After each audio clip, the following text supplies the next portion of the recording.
Look Out for Pirates by Iris Vinton.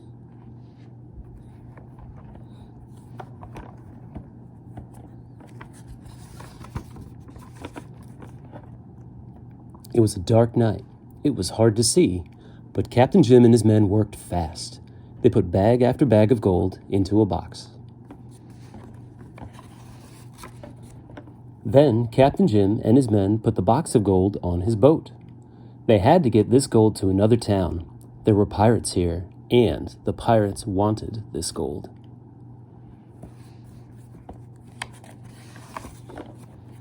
Captain Jim and his men got the sails up fast, but someone saw the sails go up. A pirate saw them, and that pirate saw the gold too. The pirate waved to a big black ship. It was a pirate ship. His wave told the pirates something. It told them that there was gold on that little boat. It told them to go after it. The little boat was out at sea. There was wind out there. There were clouds out here. The little boat was going right into a storm. Captain Jim looked around. He looked back. He saw something black. What was that black thing?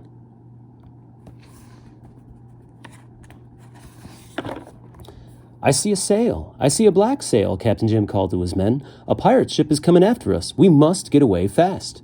But now they were in the storm. It was dark. The wind was high. The waves were as high as hills. Just then, the little boat went up high on a wave, and Captain Jim saw land. But it was far away. Could he and his men get the little boat to that land? They would have to try. Now they were near the land, but there were rocks here. Could the little boat get over the rocks? Captain Jim would have to try. The pirate ship was coming fast. A big wave hit the little boat. "Hold on," Captain Jim told his men. "Hold on." But they could not hold on. The little boat hit a rock, and the boat went over on its side. Captain Jim went over the side. His men went over the side, and the box of gold went over the side too.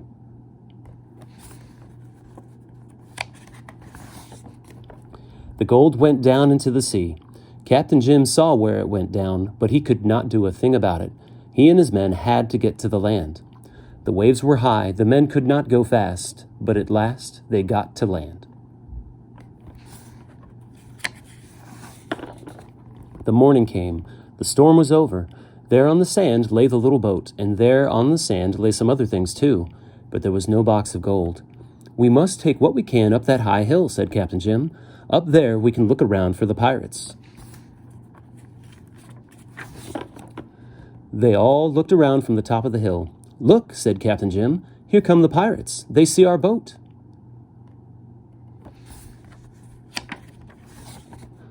The pirates came to the land. "The gold," they called to one another. "Yar, find the gold. It must be here." Captain Jim could not hear what the pirates said. "I must find out what they are going to do," he said. He went down the hill. Captain Jim could hear the pirates. "Back to the ship," said one pirate. "The gold is not here. It is down in the sea with the captain and his men. No one but a fish will find it. Let's go." Now the pirates were gone. Captain Jim waved to his men. He waved to them to come down. They went to work on the boat. They worked on the side of the boat. They worked on the sails. They worked fast. There was a lot to do. At last, the work was done. The little boat was as good as new. So they took it out to deep water. "Now," said Captain Jim, "we can look for the gold. Dive down here," he told his man. "Here is where the gold went down." And down went the diver. He went deep down in the sea to look for the box of gold. Now the diver was a long way down. He looked all around. The gold must be here, he thought. And it was. There was the box of gold. But there was a big fish, too.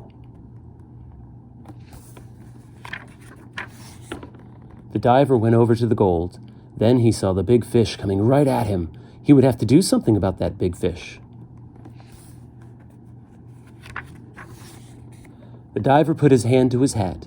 He opened something on his hat. There was a big hiss, and out of his hat came lots and lots of bubbles. The fish looked at the diver.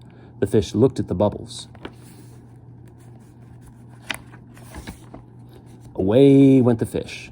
Now I can get to work, thought the diver. He put a line around the box of gold.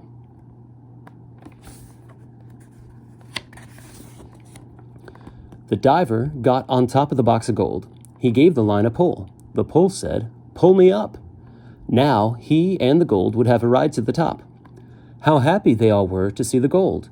Good work, Captain Jim said to the diver. The men put a line around the gold to hold it down. "We cannot go yet," said Captain Jim. "We will have to get water. There is no water on our boat." They went back to the top of the hill to get water.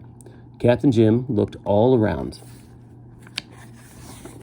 Then he looked down, and from the top of the hill he saw the pirate ship.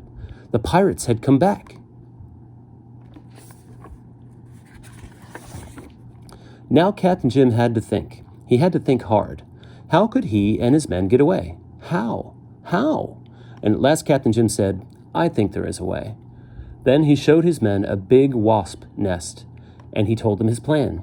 "You will have to put on your diving suits to do it," he said.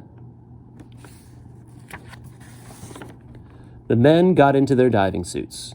Then they put on their diving hats. Now they could try the plan. The men went up into the trees. They took down the nests of wasps. The wasps went around and around them, but the men were in the diving suits. There was no way for the wasps to get at them.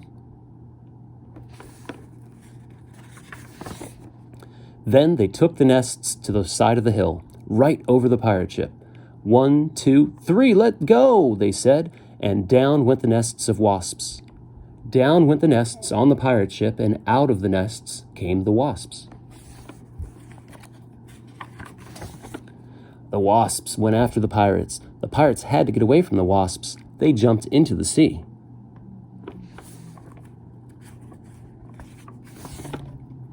Captain Jim saw all the pirates in the sea. "Let's go, men, let's go," he called out, "and let's take that pirate ship along with us." Away went Captain Jim and his men with the gold. Away they went with that big black pirate ship. Goodbye, Captain Jim called to the pirates. "Find work and fun there on the land. Your pirate days are over." The end.